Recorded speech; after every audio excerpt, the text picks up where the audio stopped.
building an audio library for the genealogists with too much time on their hands.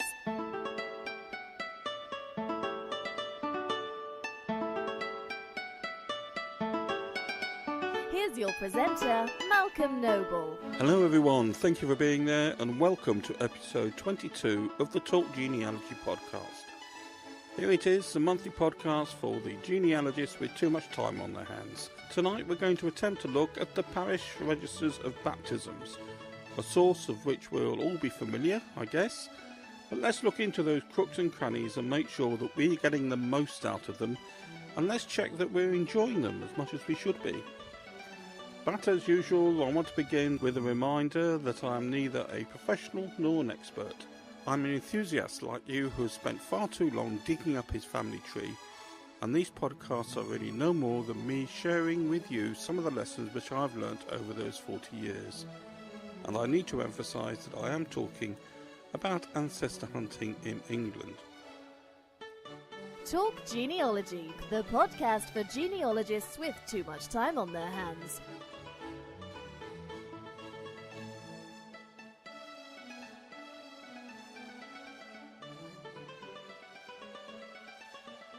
Now before we get going, I'd just like to set out how tonight's talk fits in with previous episodes and those that are coming up.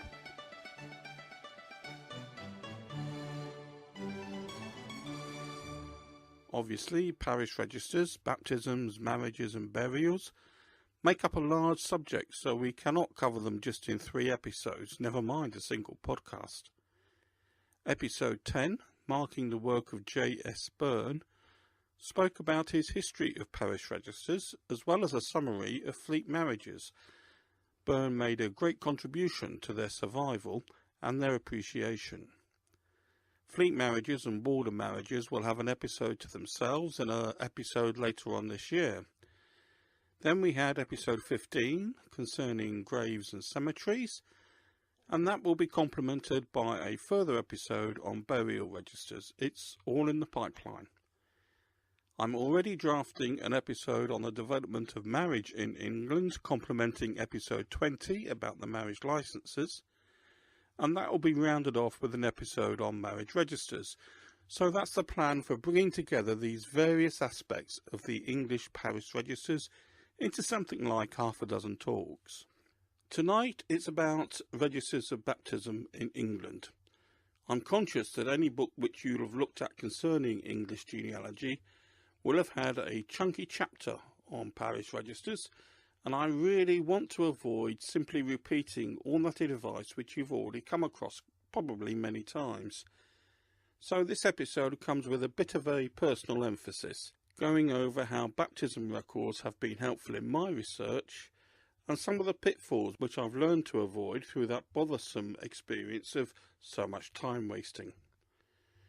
I'm going to start by offering some sort of context, what the register is about and where do they fit into our parochial histories. That will be very brief, I promise. Then we'll discuss their various forms and the different ways of accessing them, followed by a few ideas on how we can get the best out of them. Right, here we go, and let's start with the basics. In the Register of Baptisms for Stratford-on-Avon, we find the following entry. Wednesday, the 26th of April, 1564. Gallimus Filius Johannes Shakespeare. That is to say, the baptism of William, the son of John Shakespeare. But what should we make of that brief one-liner? In his biography of William Shakespeare, Peter Ackroyd gave us an illuminating picture of what might lie behind that entry. Yes, of course, the details are conjecture, but they are based on the common practice of the time, so for our purposes, they explore the entry of baptism in a nice way. Here's what Ackroyd said. The infant Shakespeare was carried by his father from his birthplace in Henley Street, down the High Street and Church Street into the church itself. The mother was never present at the baptism. John Shakespeare and his newborn son would have been accompanied by the godparents, otherwise known as the godsips or gossips. On this occasion, the godfather was William Smith, a haberdasher and neighbour in Henley Street. The name of the infant was given before it was dipped in the font and the sign of the cross marked on his forehead. At the font, the gossips were exhorted to make sure that William Shakespeare heard sermons and learned the creed, as well as the Lord's Prayer in the English tongue. After the baptism, a piece of white linen cloth was placed on the head of the child and remained there until the mother had been churched or purified. It was called the chrism cloth, and if the infant died within a month, was used as a shroud. The ceremony of the Reformed Anglican faith in the time of Elizabeth still favoured the presentation of apostle spoons or christening shirts to the infant, given by the gossips, and the consumption of christening cake in celebration. They were, after all, celebrating the saving of young William Shakespeare for eternity. Hey, the Talk Genealogy Podcast got a mention in this month's issue of Who Do You Think You Are magazine. I'd like to thank the magazine and any listeners who brought the podcast to their attention. And I'd like to welcome any new listeners along. Do you know, they didn't even call me grumpy.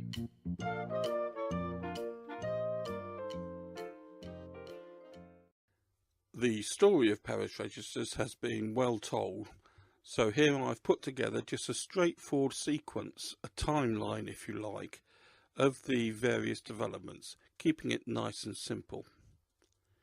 In 1538, Thomas Cromwell ordered that baptisms, marriages and burials should be recorded in the parish. You and every parson, vicar or curate within this diocese, for every church, keep one book or register, wherein he shall write the day and the year of every wedding, christening and burial made within your parish for your time, and so every man succeeding you likewise, and also there insert every person's name that shall be so wedded, christened and buried. And for the safekeeping of the same book, the parish shall be bound to provide of their common charges one sure coffer, with 2 locks and keys, whereof the one to remain with you, and the other with wardens of every parish wherein the said book shall be laid up, which book ye shall every Sunday take forth, in the presence of said wardens, or one of them, write and record in the same all the weddings, christenings and burials made the whole week afore, and that done to lay up the book in the said coffer as before. For every time that the same shall be omitted, the party shall be in the fault thereof, and shall forfeit to the said church 3 shillings and 4pence to be employed in the reparation of the said church.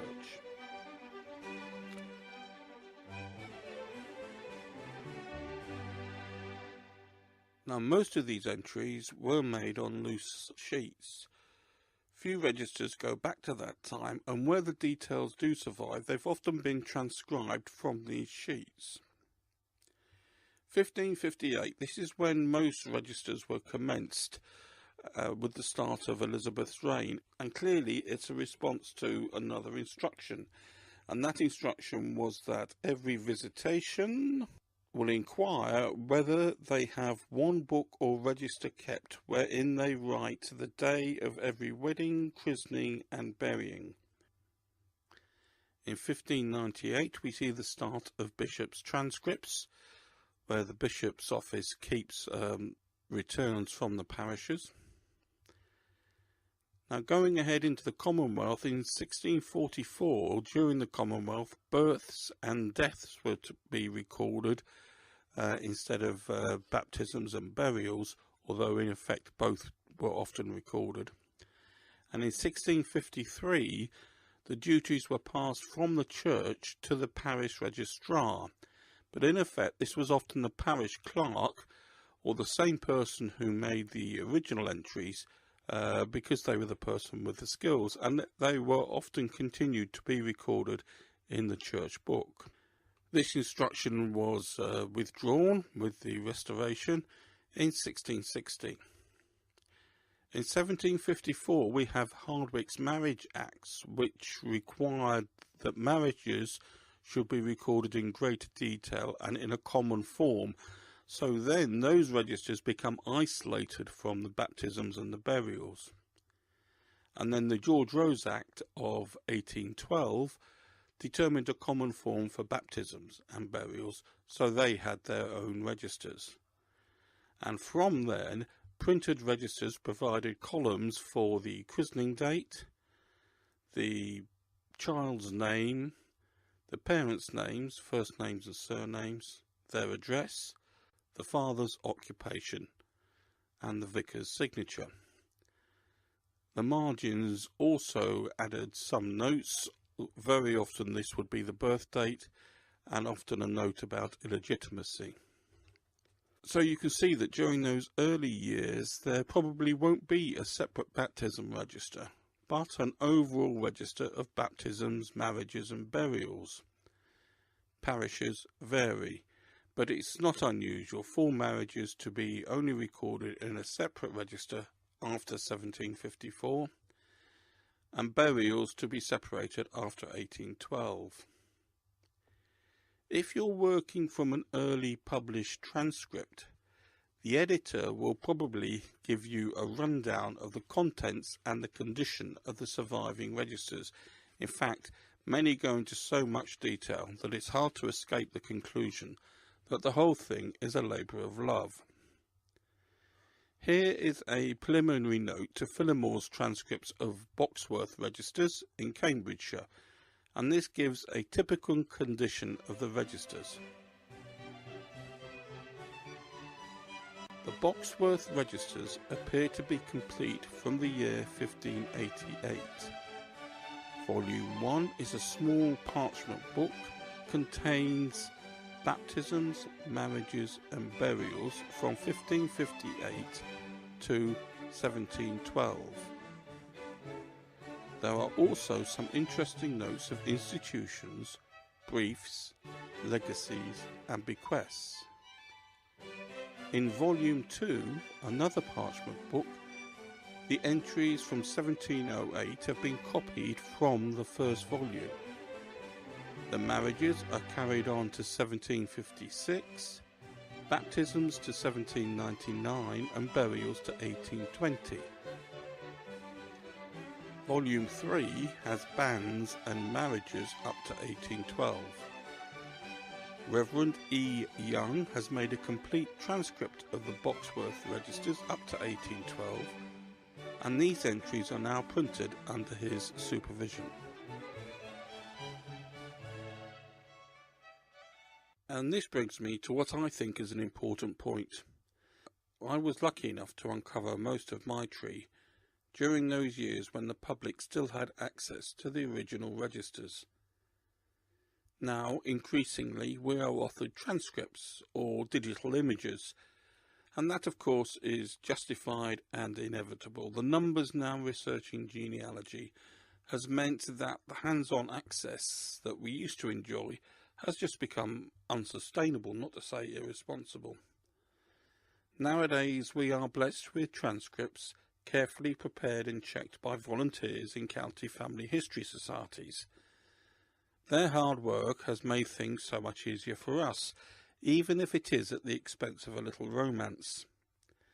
However, if your parish registers have been published in some older editions, let's say printed books from the end of the Victorian period, for example, and there also seems to have been another spurt of activity in the 1940s, do give these early transcripts serious attention. I say this for the following reasons. Those early printed transcripts would have been made when the registers may have been in better condition, and they may be useful if pages or corners of pages have subsequently gone AWOL. Often they were transcribed by members of the local church, who knew the parish and the families.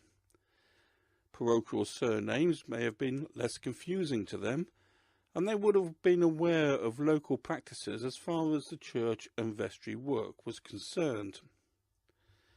The rule for the modern enthusiast is transcribe what you see, but the vicar transcribing the history and tradition of his parish often gives some additional note not mentioned in the transcript. Especially they would have had some allegiance to the parish and come with a motivation to safeguard its history. Transcription was not part of a scheduled project which they had been tasked to do. In these circumstances, the transcript comes with love. And aside from these practical advantages, it is always nice to connect with the work of a genealogist who went before us. On my bookshelf there's a printed transcript from my birth parish, published some 50 years before I arrived. And I often wonder if my great-grandfather, whom I didn't know, leafed through the pages of a similar copy, recognising names which mean nothing to us today, and perhaps recalling incidents, humorous or dreadful, that went along with the various ceremonies. Somehow, a parish register demonstrates some sort of ownership by our forefathers that civil registrations simply cannot match. Here, I need to mention Phillimore's Atlas of Parish Registers. This gives us the dates and whereabouts of the surviving registers for each parish, and while the information is now commonly available in different places on the net, many people still find it useful to have the information collated in this form. It will bring home to you just how many locations do not have registers going back to Tudor times. They can dry up in the middle of the 17th or even 18th century. So, first question, is there likely to be a missing volume, missing years, or even more irritating, missing pages? If there are any missing years, see if you can gain any support from the bishop's transcripts. And if the missing years include a gap where your ancestor or some other person of interest might have been born, then those particular years then become a high priority when you check other sources of the period. And I'm repeating myself, but if there is a missing page or a fragment, it may be worth checking an earlier transcript. Now, you'll often find gaps during the Commonwealth, that's the period of the English Civil Wars. This is often put down to Cromwell's ruling that they have to be made not by the vicar but by the parish registrar. I mentioned this earlier on in this podcast. But you know, that really doesn't bear out too much inspection. Where there are gaps, and they're often not as much as people make them out to be, it can be because the vicars were leaving in distress, that they were damaged during the civil wars, or some confusion arising out of the documents being passed over to one party and then later on returning back to its original home, the church. Where parish registers of births and baptisms take a bit of a hit during the Civil War period, it's rarely to do with malice or intention, it's just the confusion of a civil war. Now, I want to add as a side note to always look for the unexpected. For example, quite recently I was in the vestry of a workplace chapel. It had its own very good ambience, so it was not unusual for employees to ask for their children to be baptised there. The workplace chaplain gained all the necessary ticks and nods, with the proviso that the entries in the chapel register should be copied at some stage into the parish register. Now that copying does sound like a chore, doesn't it? And I've often wondered about the implication of this for genealogists 100 years hence. Does the workplace chapel register contain any extra details not included in the tiresome transcription? I wonder. These books may be called the irregulars, I suppose, and I won't be dealing with nonconformist or irregular registers during this podcast, as they are more properly dealt with in their own context.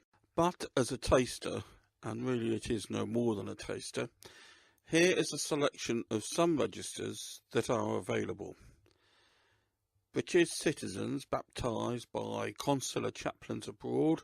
The records survive irregularly from about 1784.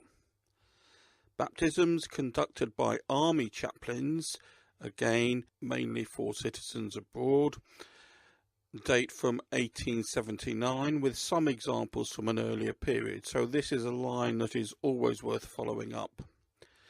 The irregular ceremonies near Fleet Prison, King's Bench, the Mint and similar places were largely marriages, but there are some baptisms that are included in the informal registers from 1674 to, of course, 1754. More about those in the episode 10 on J.S. Byrne, and a more detailed episode will follow.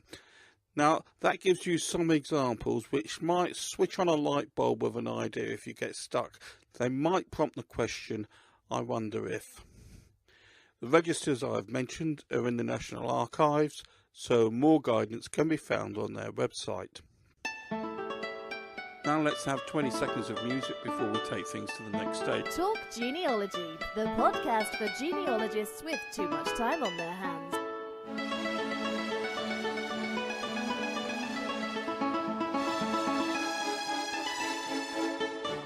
Can I remind you that the show notes for this and previous episodes can be found on the website talkgenealogy.blog.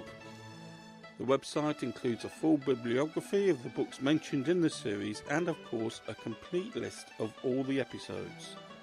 You'll also find some links to my other work on genealogy. We now have a Facebook page. It's a bit of a fledgling at the moment, but nonetheless it's another option if you would like to comment on the podcast. I know that most people do tend to prefer emails still. If you were a listener a year ago, you'd have been catching up with episode 10, which, appropriately enough, looks at the work of J.S. Byrne. Goodness, was that a year ago? Byrne wrote the history of parish registers. Now, this is one of the less popular episodes. Profiles of earlier genealogists are always a bit more sluggish, especially when it comes to downloads, and I understand that. But nonetheless, let's take a peek at what was going on.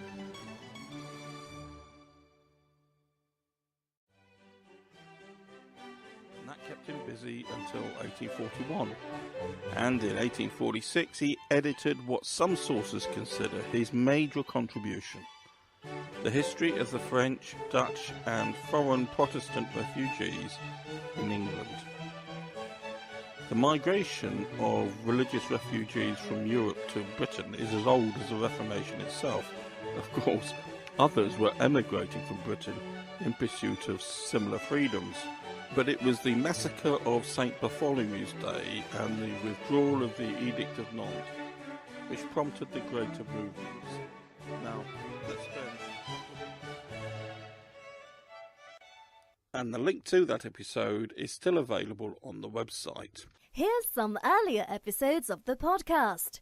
Episode 15. Let's talk of graves, of worms, of epitaphs. Episode 13 was about the hearth tax. Episode 12, and it was Shakespeare, for example. Episode 9 discussed the medieval pipe rolls. Go to episode 7 for the companions of William the Conqueror. Episode 2, the Herald's Visitations, and our very first episode looked at working with Tudor wills. Building an audio library for the genealogists with too much time on their hands. Okay, once you've found a baptism, check the burial records and later baptisms. These two measures are essential, even if you are simply looking up a quick reference. The original record of baptism does not mean that the infant survived. So, the burial records and subsequent baptisms looking for a repeat must be regarded as automatic things to check. You might go further and check any nearby parishes. For later years, say from 1760-ish, you can also check family announcements in the local newspaper. Now, you're not looking simply for evidence of survival, but also for contemporaries with the same names. Our forebears were notorious for giving the same name to different cousins within the same generation, all rather a nuisance. And I discussed this problem in episode 5, Too Many Suspects. If the baptism is the first that you've heard of the subject, then you'll want to start a biography sheet. I'm sorry, I still use a card index, although I'm 100% sure that every one of you is more up to date than I am. Here you can record the regular sources where the subject should appear during their lives, such as half-tax returns, maybe the Victorian census, town directories, wills, and always record the negative. Record where you have looked and failed to find them. Okay, I understand we are wandering a little bit from our subject, so let's get back on track.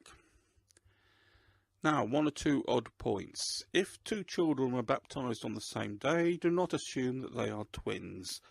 This could be part of the family catching up, or the baptisms may indicate a return from nonconformity. And if one partner is being baptised close to a wedding, you might wonder who is doing the insisting.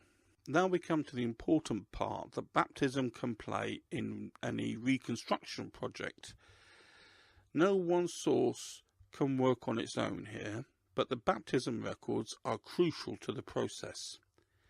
Here we look to construct a complete and detailed picture of major or related families in a community, or on a larger scale, the whole community, that is, the whole parish.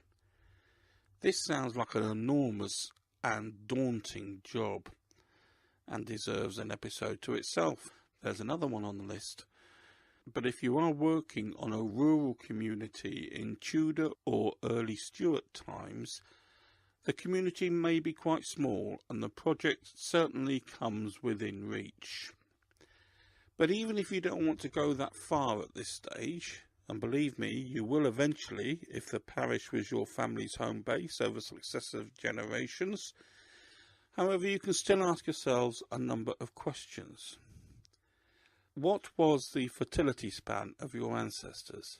That is to say, the ages of mum and dad when they were having children. And how does that compare to the general population in the village? Did the children grow up as the older ones compared to their cousins?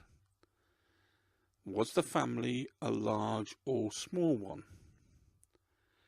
What proportion of parents of the third generation had been baptised in the village, and is that high or low? Very simple questions which shine a good light on the lives of families in centuries past, and the answers lie in the baptism registers. I know that you will ask many more questions involving more sources. It's compulsive.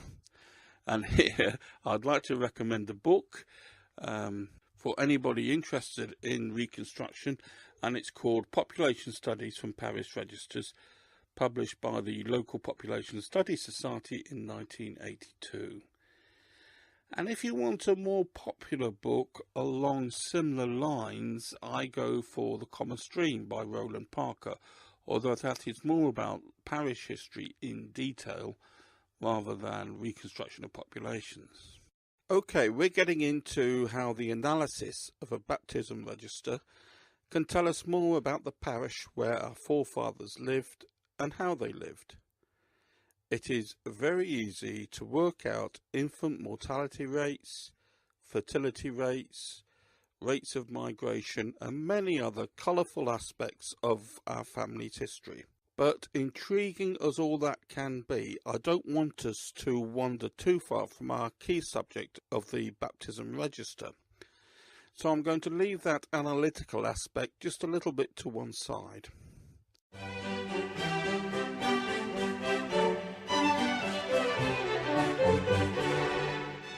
Now, I wanted to pull out some examples from the parish registers, either because they're interesting and curious, or they might be just a reminder that we need to watch our step.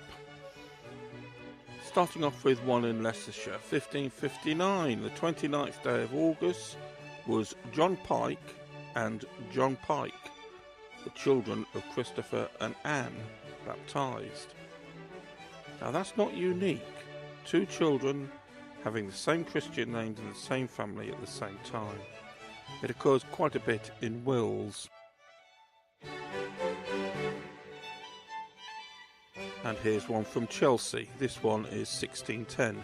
Agnes Price, base born in a barn, baptised June the 4th. Isn't it nice that the fact that she was born in a barn is of more interest than the fact that she was illegitimate? Now, in St Bennett's at Paul's Wharf, we have, now listen to this, Thomas Tuckwell, son of Adam Clark, was born on the 20th of June 1722. Now, we could easily go wrong here, because a little more research reveals that Adam Clark was his godfather, not the father in the sense that we might take it. From Thurcaston, again in Leicestershire, November the 19th, 1763, John Cragg of Thurcaston, an adult in his 75th year and being bedrid, was privately baptised at his own request. His father and mother had been rigid Anabaptists. And here's another opportunity to trip up. 1592, January the 18th, this is from Merborough in Yorkshire, baptised Robert Brown, son of John Lilly. Now, in that case, Brown is being used as a Christian name. His name was Robert Brown Lilly, and that is a very nice way sometimes of including the mother's maiden name, so that it continues down the family tree.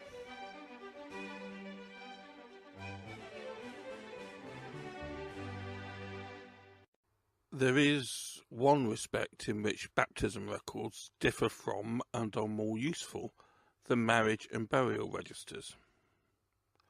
Weddings and funerals are one-off events, where baptisms are part of a sequence. They're spread over years, well, a generation at least. So we can trace not only the different addresses of the parents and their occupations, but, and in a way this is more important, how they describe themselves. Now we have to be careful because here the clerk may have written down his own interpretation. But, for example, my great-great-grandfather described himself over a period of 20 years as a carman, a brewer's carman, a brewer, a brewer's assistant and a brewer's man, though he never called himself a drayman. Now, while I'm talking about the details of the entries, in earlier times, the date and time of birth was sometimes recorded. Now, this was not for the sake of completeness, neither was it to spark the interest of genealogists in years to come. What it was an aid to any attempt at casting a horoscope. The interesting aspect of this practice, which was by no means widespread, was that people felt able to record the details in a church document. Some of us might think that this was a risky thing to do. One of my ancestors was arrested for casting horoscopes. But the participants in these cases obviously felt confident enough, and it was, of course, the cleric who was writing the entry. Talk Genealogy, the podcast for genealogists with too much time on their hands.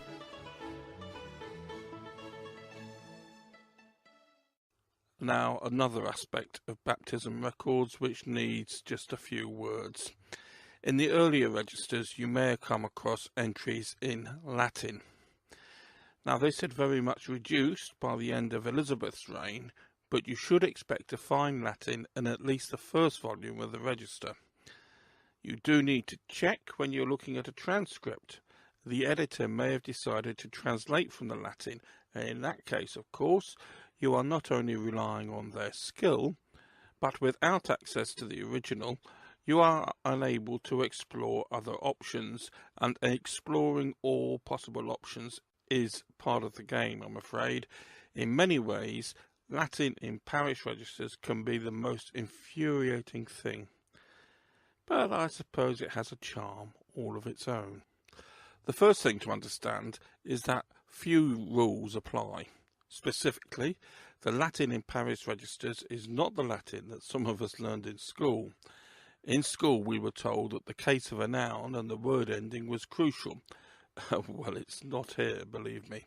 This breed of Latin depended upon what the clerk wanted to make of it.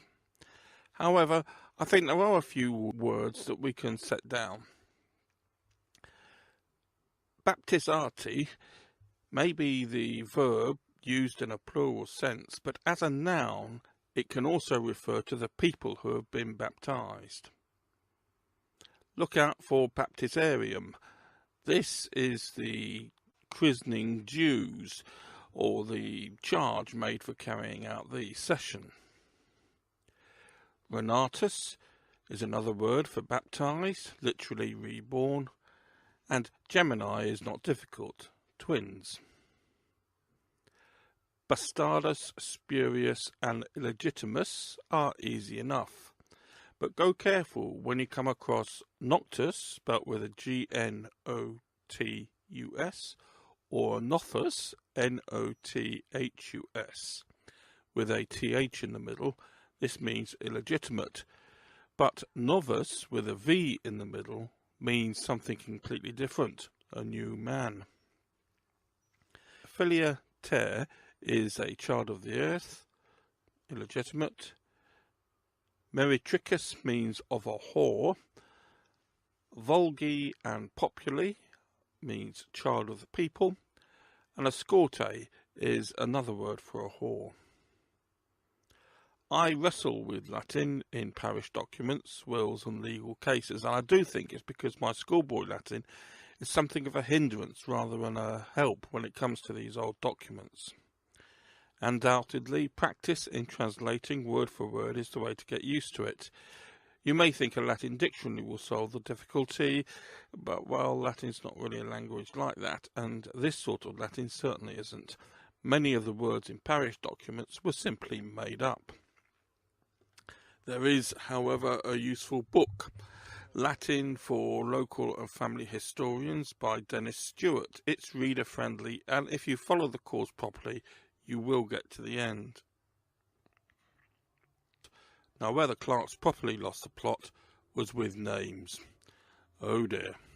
The one thing to remember is that the Latinized version was for registering in the book. It was never intended to be a name that we would use. Simple attempts at Latinizing popular names can be simply undone. Henricus and Richardus, for example. James can be Jacob or Jacobus, but then Jacobus might be Jacob. Agneta is Agnes, but Agnes can sometimes be Anne. Anna, of course, is Anne, unless Mum and Dad wanted it to be Anna. Elena, commencing with an A, is Elena, while Elena, commencing with an E, is Ellen. Eleanor having a Nora at the end. The answer is to keep an open mind and look for corroboration. And when you're beginning to think that the whole thing is something of a nightmare, no, try and view it as a charming eccentricity of the English. TalkGenealogy.blog. Here is the website that supports the monthly podcast for the genealogists with too much time on their hands. You'll find links to previous episodes, a full list of books mentioned in the series, one or two details about other genealogy work I've done, and every now and then, though more then than now, a bit of a blog. Building an audio library for the genealogists with too much time on their hands.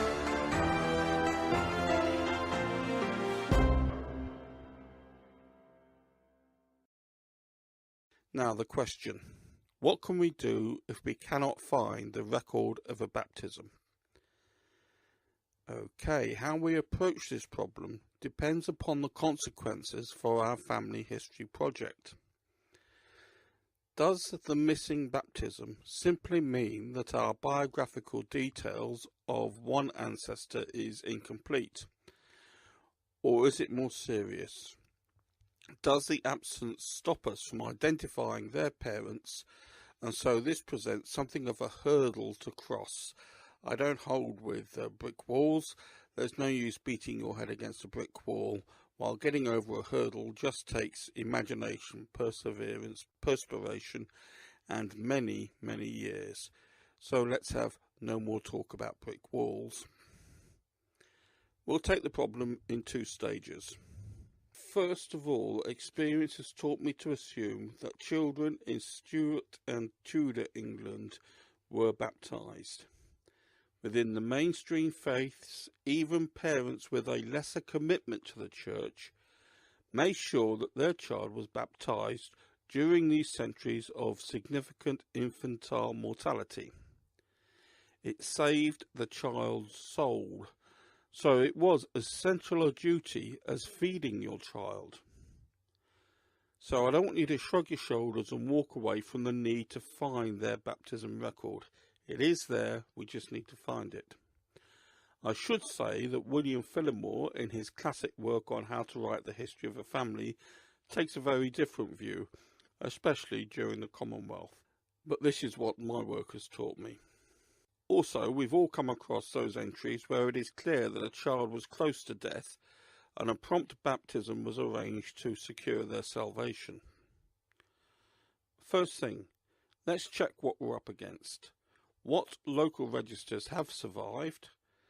I don't mean just in the parish in question, but also the surrounding parishes. And where are they located? Now, yes, you all have checked them already, but you need to check again for any gaps in the registers, those that might highlight the years that we need somehow to compensate for. You will also want to check the plague years. If they are relevant, your family may have moved to relatives in the countryside. By that I mean farmland rather than close-fitting villages or towns. Now check the nearby parishes in an increasing circle. The indexes to marriages are a commonly used shortcut for seeking out a baptism. Also check the different indexes for the occurrence of the surnames. If your ancestor died after the mid-18th century, check the local newspapers for any obituaries that might indicate where they were born. In the same way, census returns may be useful for locating places of birth, but remember, people do tell fibs to enumerators.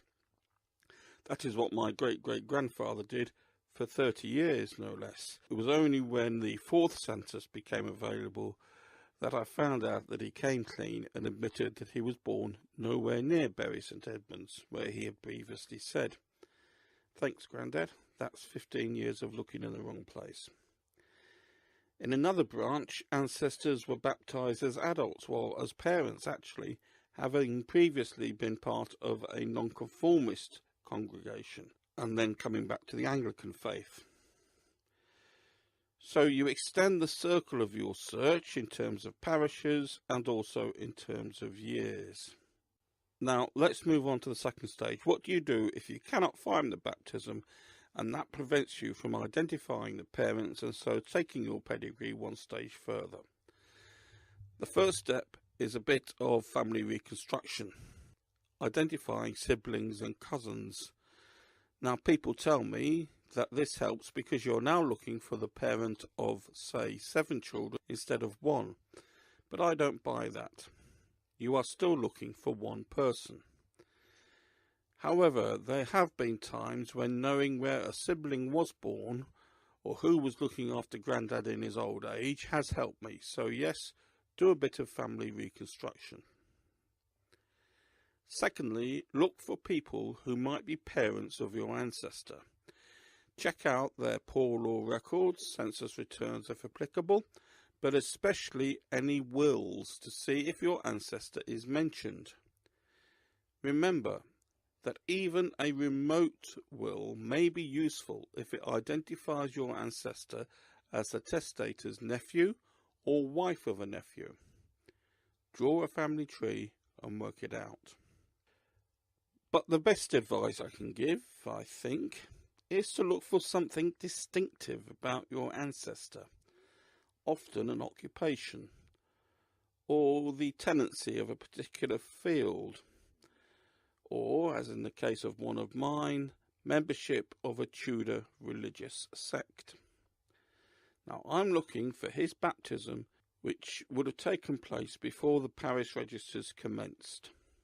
I've gone through all the steps which I've already mentioned, and I am now reading around the subject, picking up any references to the family, and especially useful in this I've found are graduate dissertations.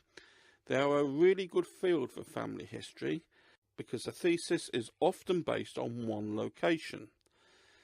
They will undoubtedly lead you as well to other printed sources. The tantalising factor in my case is that I have identified a very likely pair of parents who do appear in other folks' genealogy, but no, they're of no help to me, I'm afraid. But I cannot get the proof beyond probability, and I don't buy probabilities. Murder detectives are told, learn how he lived and you'll learn how he died. I'd like to say, learn how he lived and you'll learn where he was born. So use every source mentioned in this series of podcasts to build up that picture. You'll crack it, just as I'm going to. Now, I suppose that I do want to give a double message. My heart and soul says don't give up. You can get around or over these hurdles, and anyway, these obstacles are what genealogy is about, and come on, we all know that you wouldn't be listening to me unless you had too much time on your hands. However, in the interest of balance, I feel I ought to point out some of the standards of good practice promoted by the Society of Genealogists in London.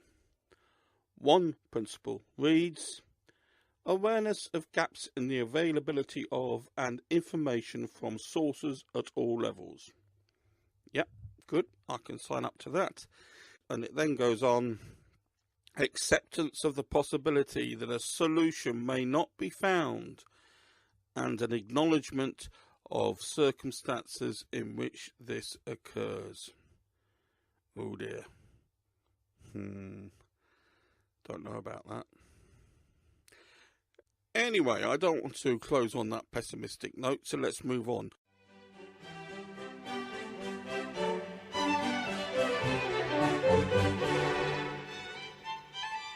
Now here are 3 examples from Stepney. And just a word about Stepney, there is a story. If you were born at sea, you were said to belong to Stepney parish, but in fact that's not the case. In 1589, we hear that Jonas, a bastard son of that ancient harlot, Elizabeth Ducket of Poplar, and a daughter of Elizabeth Miller, begotten by Arnold Lust in adultery, 1508.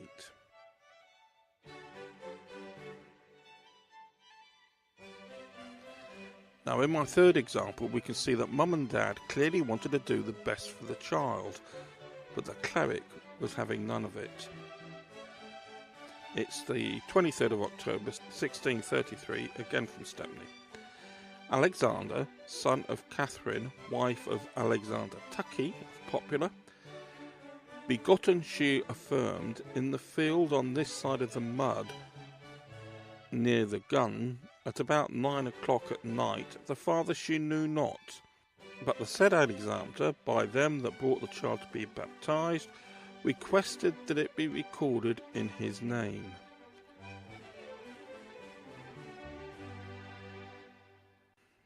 What a spoil sport.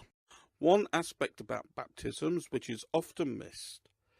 I'm always looking for touchstones to my forefathers. Dates when I knew what they were doing, maps or books that I knew they looked at, plots of land, of course, that can be very evocative, and those times when I knew where they were and what they were up to. Now, in this respect, of course, weddings are more important than baptisms. At least they knew what was going on when they got married.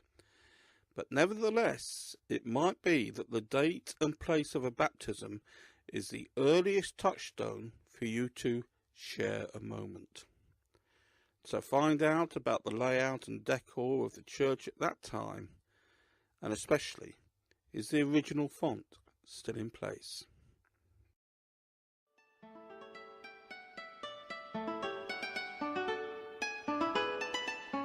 Thank you for listening to episode 22 of the Talk Genealogy podcast. Please get in touch if you have any thoughts or comments. And can I remind you that the show notes for tonight's episode can be found on talkgenealogy.blog, along with links to previous episodes. As usual, my thanks to Freeze Effects for the music, Emily Brooks for the voiceover, but most of all, thank you for listening. Good night, and God bless. In tonight's podcast, I read from Shakespeare the Biography by Peter Ackroyd, published by Chatto & Windus in 2005. The History of Parish Registers by John S. Byrne, republished by the Epworth Press in 1976. The Boxworth Registers can be found in Volume 3 of Cambridgeshire Parish Registers, published by Phillimore in 1909. The transcript was by Evelyn Young. I recommended Population Studies from Parish Registers, published by the local Population Studies Society in 1982.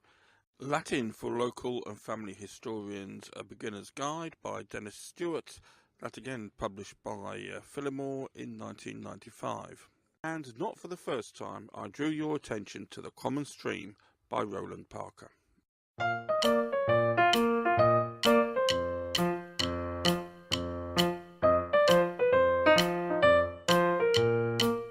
Any questions or comments?